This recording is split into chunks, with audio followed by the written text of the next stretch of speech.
Hello, and welcome back to another episode of Becoming Relentless.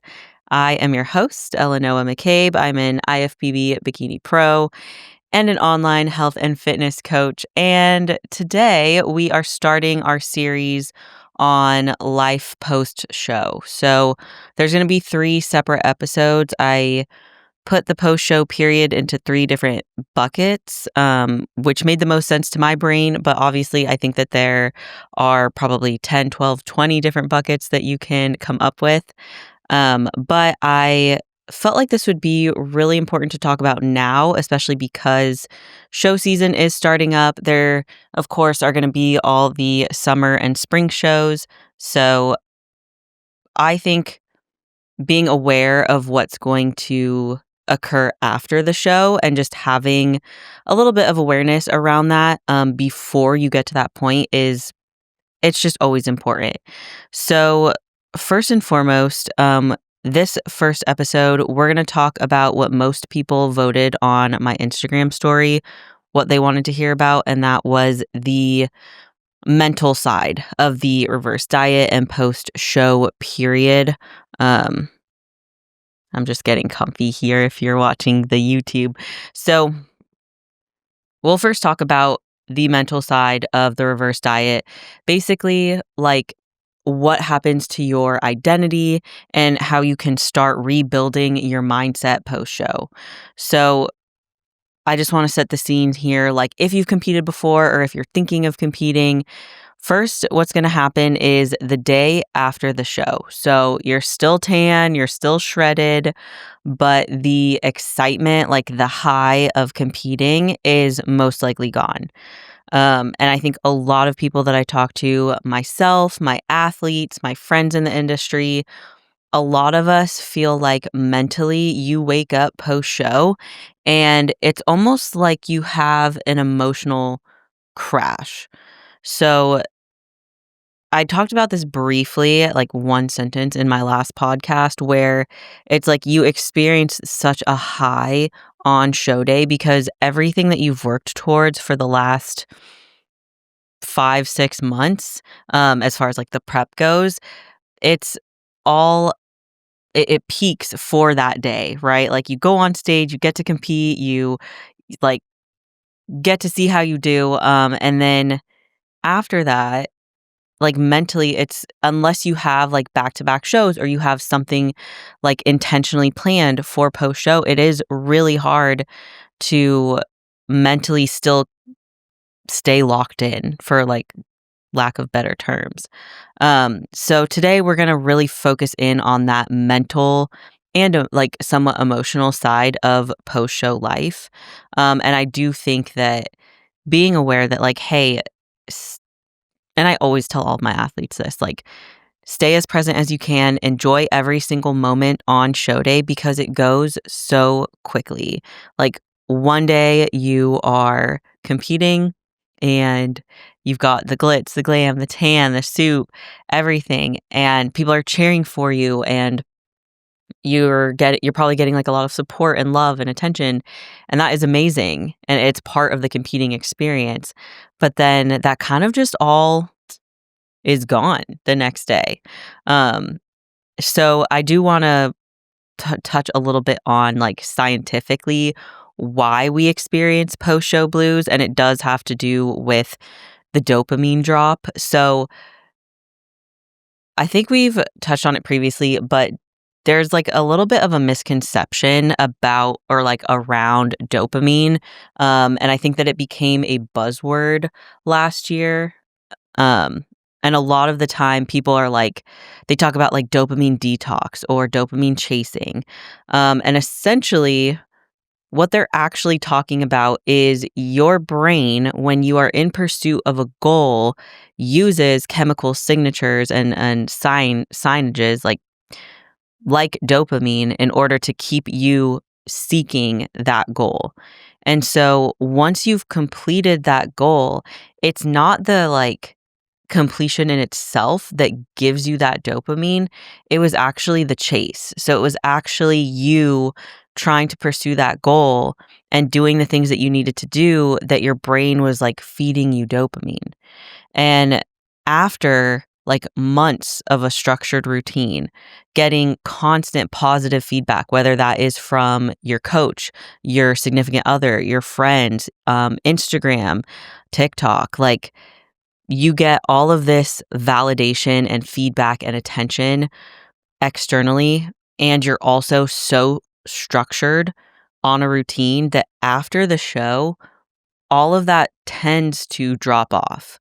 And that's not to say that like the love and the support isn't there anymore, but I know like I anecdotally and then also like talking to other people who are in the sport itself, like a really simple example is when I'm prepping and when I'm getting ready for a show, the story likes, views, the interactions on my posts go up. And I think part of that is because people do like to see the journey and they do like to see what you're going through. And I've always been somebody who doesn't shy away from being very open with my journey and like being very vulnerable. And I think that I can connect with people that way. But that's only like a piece of the puzzle because I'm like that constantly. It gets more traction when I'm prepping because my body is changing. My physical look and appearance is changing week to week, and it's something that people can see and it's something that people are attracted to. But then after the show, post show, you are almost doing the opposite, right? So instead of getting really lean and shredded and like looking freaky and like strong and cut, you are intentionally pulling back on your output and you are intentionally reverse dieting, which means tapering up your calories back to a maintenance point, back to a surplus or whatever your next phase is. So you're intentionally gaining weight. And that is not as like glamorous as of a process. And so the post-show blues, it really comes from that like dopamine drop and then also like the goal completion letdown.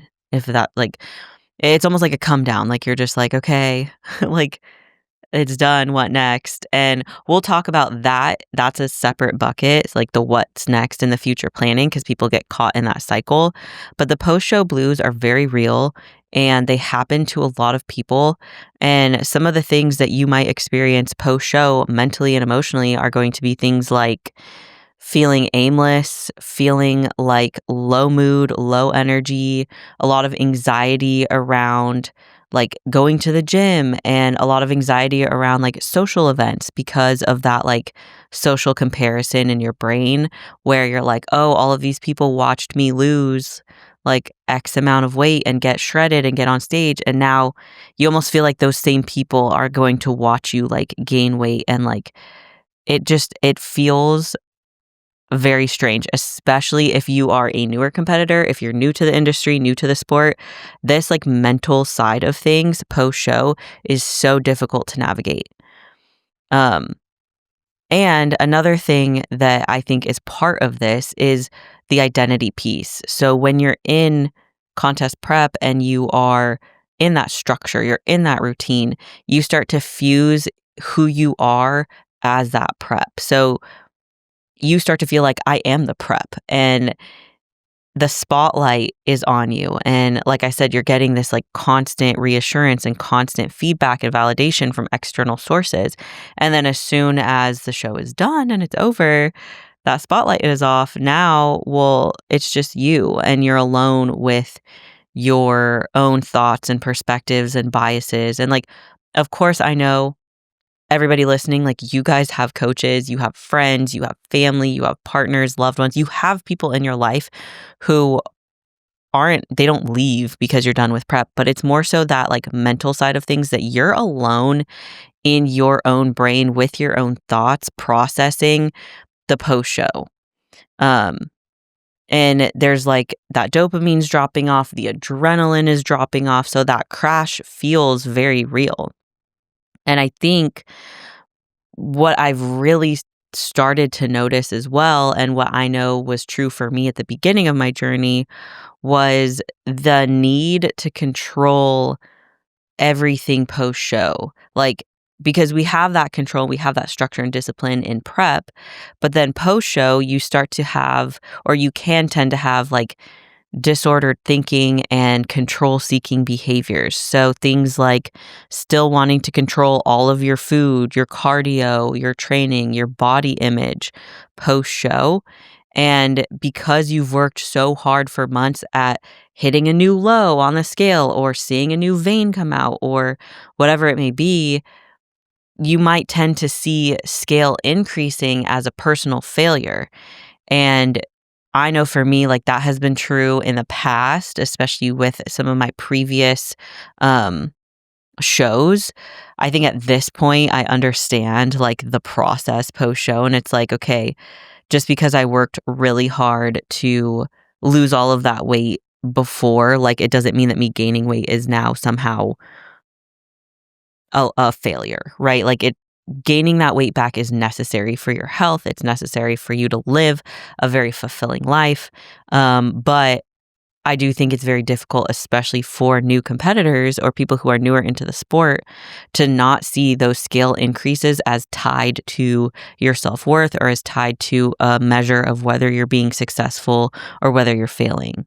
Um, and there is a lot of scientific support around the increased risk of disordered eating patterns. And I don't want to say like eating disorders, but more so like disordered thinking or disordered eating patterns, especially with physique athletes. So bodybuilders, gymnasts, dancers, cheerleaders, anything where the sport requires an aspect of aesthetics as like how you're judged. Um, because the prep puts such a high emphasis on nutrition, on food, on being 100%, the post-show period can feel mentally very much the same. Um, and it's a hard balance to achieve because yes, you do have to adhere to your reverse diet. You do have to come out of this show period in a smart, healthy, safe way. It's like, this is not your green light to just like post show, oh yeah, I have post show blues and like eat whatever, because that is going to cause issue in itself as well. But there is a balance that needs to be found for you specifically as an individual athlete, like what that word means to you. Because I also know I have some athletes who they don't struggle at all with the mental side of things post show. Like they are happy with the experience. They love that they did it. They nail their reverse diet. They get to a maintenance spot and they're good. And they're happy and they're fine. So this definitely isn't like a universal experience. I just think that it is a very common experience, especially with competitors, especially with women, because we already have a lot of societal expectations on us to fit a certain mold. And this sport can start to affect that. Some of the things that you can look for if you're wondering, or if you're if you're going into show season, coming out of show season, you know you're going to be competing, you're going to be going through a reverse diet soon, or the post-show period. Mentally, some of the things that you can check yourself for is going to be whether you have issues around food, anxiety around food, like really loud food noise in the back of your head where you're just like obsessed with it. So are you constantly thinking about food? Are you constantly looking at food? Are you seeking it out? Do you have emotional eating tendencies? Are you constantly body checking? And like, these are things within the sport that have been normalized. So like in prep, like, yeah, every mirror you pass, you're looking for your abs. You're like doing a quick flex. Like I have been there. I get it. But that body checking, that constant body checking, if you get into the habit of it and it's from a critical lens and not a lens of I'm so happy with what I see or I'm so proud of my work, then in the post-show phase, that mental side of things is with the body checking is going to be really, really difficult, because when you're body checking as you're reversing, you are going to be getting softer. You are going to be, not as cut, not as defined, not as lean. And so just being aware of where your mentality is at in your prep, so that post show, these are some of the things that you can look for as certain flags. I think that is really important. I do want to say, like, I don't want to normalize these behaviors, because in the grand scheme of things, they're not normal. Constantly body checking, constantly having food anxiety, emotional eating, those are not like things that should be normalized. Those are things that people need to be aware of so that they can help themselves with it, or seek help with it.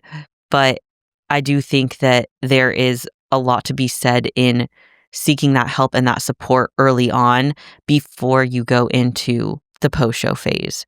Um, so some of the things that like you can do, because now we've identified what the issue is, right? So like post show, there can be some struggle around the mental aspect of things, the emotional aspect of things.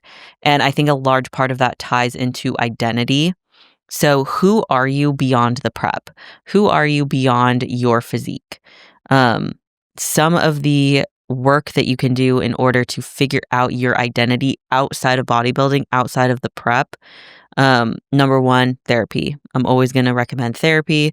I have in the past. And I do have resources. So I've offered this and I've actually had people take me up on it, which I love. But if you are unsure where to start, where to find a therapist, who to like what kind of therapy you're interested in, I have resources like links, websites, information that can help you figure out what's going to be the best fit for you. And if you're open to it, like we can chat about it. You can DM me and I can give you like my recs. But I have a bachelor's degree in psychology. So like therapy and psychology and taking care of your mental health, it is and always will be important to me.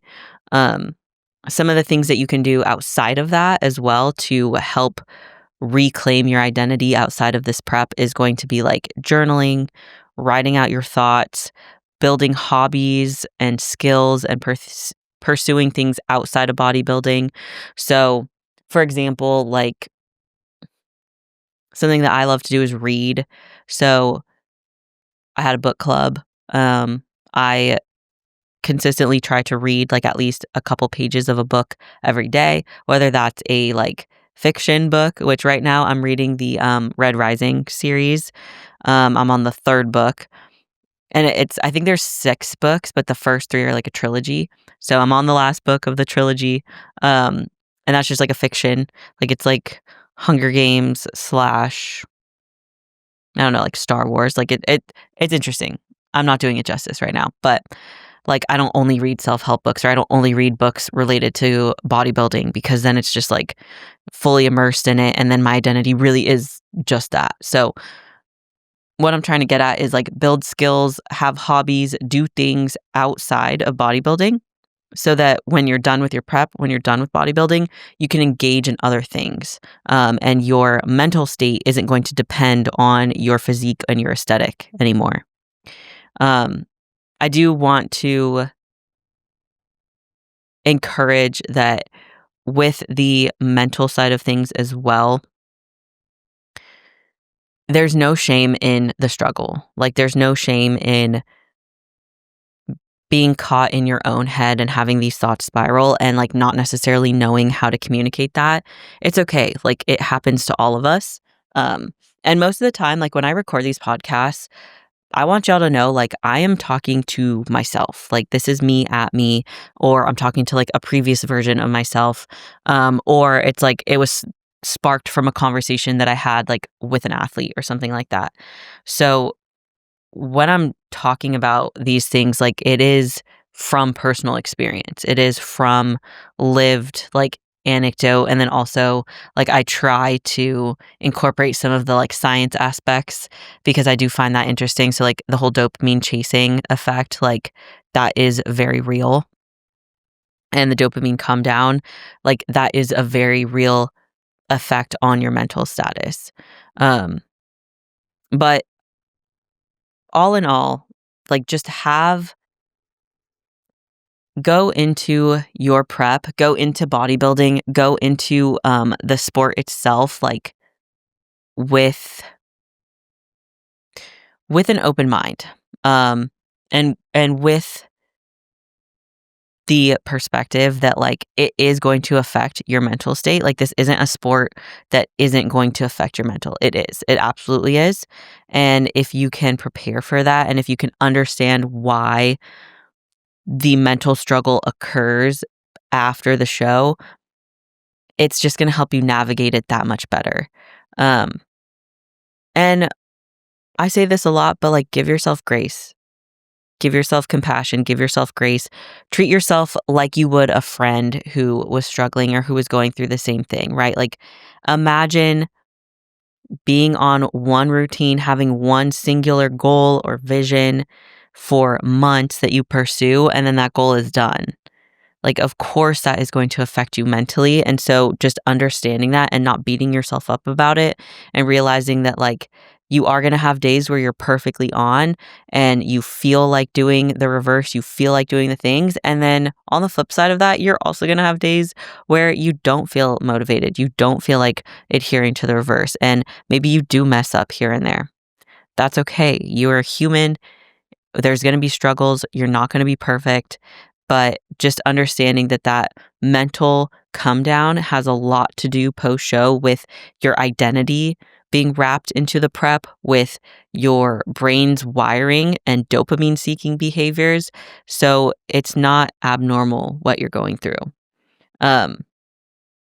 With all of that being said, though, I think my key takeaway for this episode would be think of your contest prep as a chapter. Oh my gosh, my throat.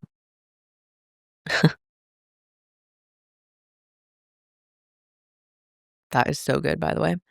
Um, what was I saying?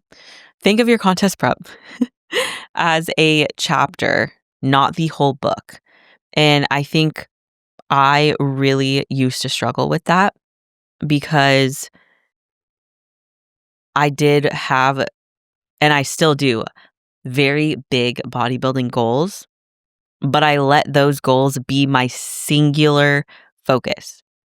And there are a lot of things that I did with my family, with my friends, the relationships in my life that I didn't realize until I look back now. And I'm like, oh yeah, like bodybuilding affected that. And I don't think I'll ever say like, oh, I regret X, Y, and Z, because I don't. Like, I'm here today because of the choices that I made, and I'll stand tall in those choices because they were the best choices based off of the context that I had in that moment. But post-show period, the mental side of things, it's almost like you're in a fishbowl in your prep. And the fishbowl isn't being cleaned. It's getting dirtier and dirtier and dirtier, right? And then the show is like, oh my gosh, somebody clean the tank. And all of a sudden you can see like everything I did was totally worth it. And I love it. And you have this huge high. And then the next day, you're kind of like, oh, now like the tank's going to get dirty again. Like it's going to get clouded again. But like, when is the person going to clean the tank again? This is such a weird analogy. I don't know why my brain went here.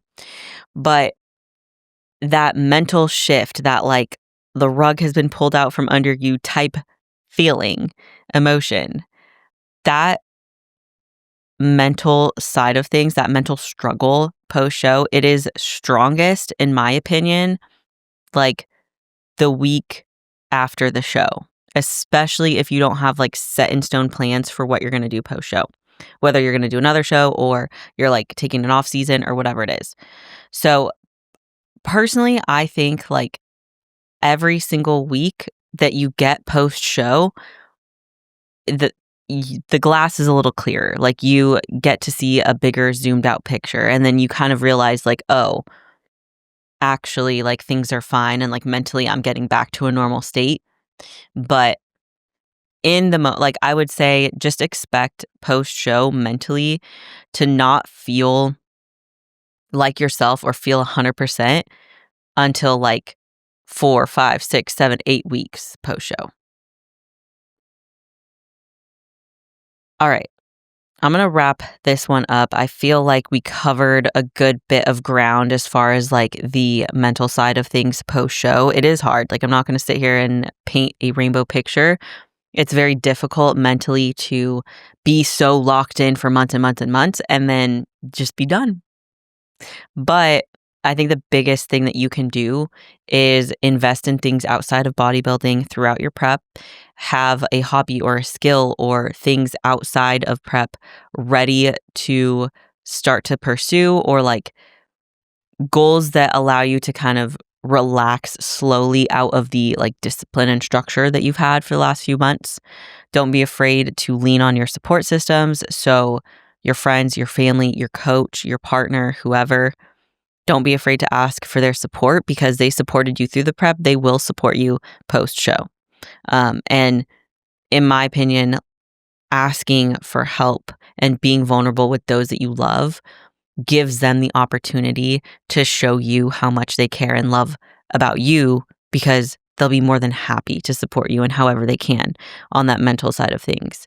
And then if you know yourself or you are really worried about this, go to therapy. Find a good therapist. Invest in your mental health, especially if you think or you know that you are going to struggle post show. Set yourself up for success. Give yourself like, the word isn't boundaries, but like, know yourself and then safeguard. There's always journaling. Like, you guys know I'm such a big fan of sitting down, getting all those thoughts out of your head onto paper, and then it doesn't even have to make sense. Like, just get them out and then read them over, and you can like rewrite it out in a way that makes sense, but just getting it out of your head onto paper, it's going to help clear your mind. It's going to help, even if it's just like a temporary, like, ooh, okay, cool, like mentally I feel a little better. That is better than just like sitting with those thoughts over and over again.